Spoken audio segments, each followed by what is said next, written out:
هذا ملعب وماشي أي ملعب، هذا ملعب 5 جويلية 1962 سمي على تاريخ الاستقلال من الاستعمار الفرنسي آنذاك.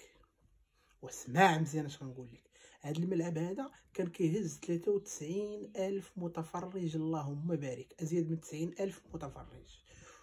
وقرروا أنهم ينقصوا من عدد المتفرجين، ردوها ل 76 ألف على حسب الاكتظاظ كان كيوقع. دابا الحمد لله ولات 76 ألف راه كافية. وخصكم تعرفوا واحد المباراة كانت وقعت بين نيجيريا والجزائر راه حضروا فيها أزيد من 100 ألف متفرج. هذا هو ملعب 5 جويلية 1962.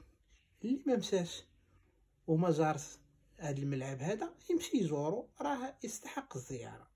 تحياتي لكم اخوان ديالنا الجزائر، مغربي داز من هنا.